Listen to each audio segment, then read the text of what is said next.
11-year-old Rhys Jones was walking home from football practice in Liverpool. Rhys would be gunned down outside of the Fir Tree pub situated at the heart of the Croxteth Park estate in the city.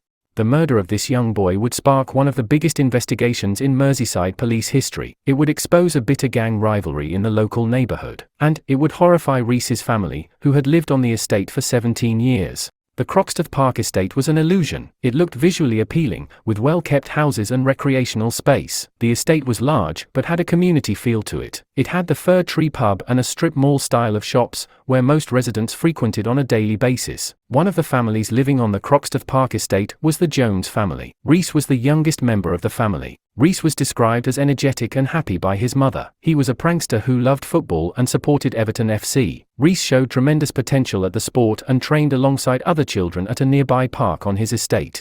It was Wednesday the 22nd of August, 2007. Rhys Jones put on his football kit and headed out the door. It was the summer holidays and Rhys was eager to make the most of it. He was excited to attend football practice before returning home to watch England play Germany at 8 p.m. It's safe to say that Rhys's world revolved around football. The only reason that Rhys was attending football practice on this day was because coaches had added an extra training session, ready for the start of the football season on the coming Sunday.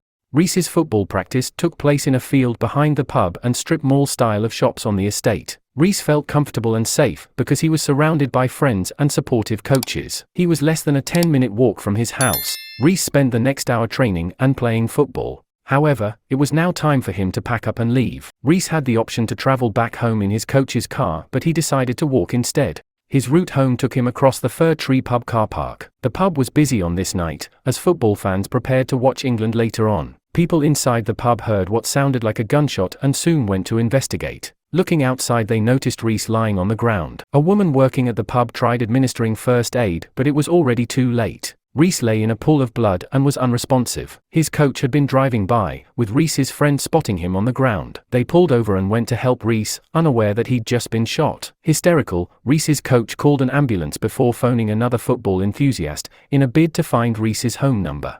Rhys's mother was alerted to what had happened and she rushed over to the pub. A large crowd had now circled Rhys and people were attempting to help him. Unfortunately, as the crowd dissipated, Rhys's mum witnessed her son on the ground. Rhys had been shot in his neck, but his mum only saw the blood pooling, which indicated that he was badly hurt. She tried speaking to him, comforting him as he lay on the floor. Sadly, Rhys never responded and these were his final moments. Rhys Jones died in hospital not long later.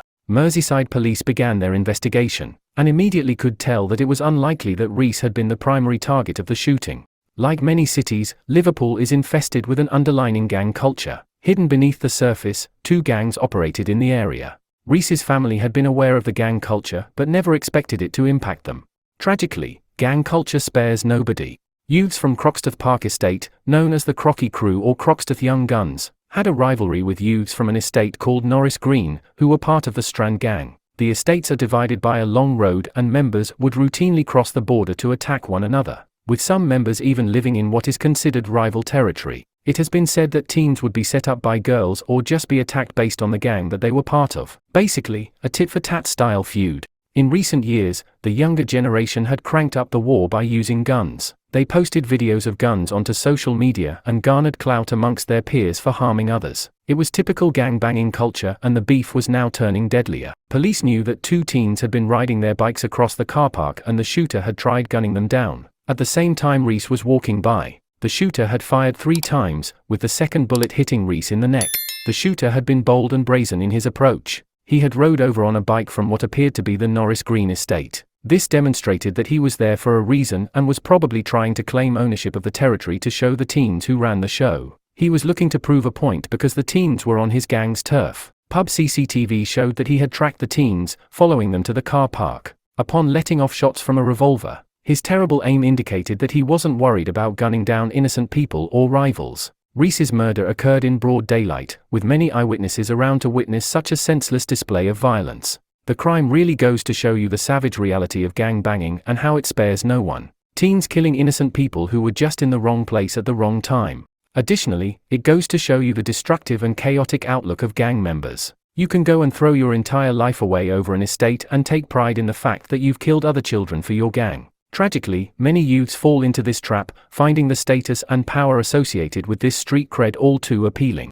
With the second shot, Rhys had collapsed onto the ground and the shooter fired a third shot, probably fully aware that he'd just hit an innocent child. Having missed his intended targets, he rode away, identity camouflaged by a hoodie.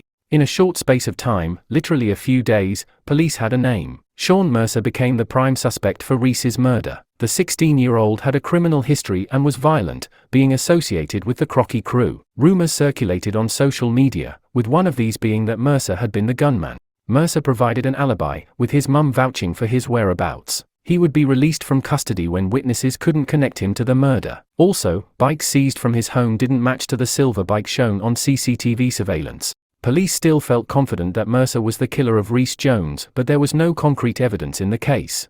They didn't have the silver bike, or the handgun used. The local community was scared for the safety of their children and people were afraid to speak up. Despite the wall of silence, cases in which children have been murdered in gangland feuds are oftentimes quickly resolved. Shaun Mercer was free, but Merseyside police kept him in their crosshairs. Police had access to Mercer's phone and therefore, his phone records helped them to piece together his movements leading up to the murder. Shaun had rode over to another gang member's house in the old Croxteth estate, bordering Norris Green. He was there to pick up a handgun and was planning to use this handgun in the near future, whenever the opportunity arose. A Croxteth crew gang member had spotted and then dropped the location of two teens riding bikes close to the Fir Tree pub on the Croxteth Park estate. A phone call to Mercer informed him of this news and he immediately rode over to the pub. Mercer rode up to the Fir Tree pub and began shooting. He missed his intended targets but gunned down Rhys. Mercer realized that he'd botched the shooting and killed an innocent boy. He called his gang and they helped him to dispose of evidence. Mercer's clothing was burned and the gun was hidden in the attic of an associate's house. As mentioned, Merseyside police weren't done with Shaun Mercer. Police had painstakingly pieced together the timeline of events and had enough evidence to secure a search warrant. The murder weapon was swiftly located and his bike frame was discovered by a member of the public, missing its wheels. Police now had enough evidence to tie Mercer to the crime and he was rearrested and charged for Rhys Jones's murder. Alongside Shaun Mercer, other gang members were charged with assisting him in the murder. Shaun Mercer would be found guilty of murdering 11-year-old Rhys Jones. He reportedly laughed with his gang in the courtroom and treated everything like it was a game. He kept a straight face in court, but it's unlikely that he was joking about in his cell that same night. Once he was sentenced to a minimum of 22 years in prison. He was 18 years old at the time. Behind bars, Mercer relished in the limelight. He was well known because of his case and he took pride in the fact that he'd killed an 11-year-old boy. He has reportedly been beaten up in prison because of his boastful arrogance. Rhys was gone, but the Jones family decided to set up the Rhys Jones Memorial Fund, a community centre in Croxteth Park. This helps to keep children from falling into the gang culture and it's a positive effort to keep the youth headed in the right direction. Rest in peace to Rhys Jones.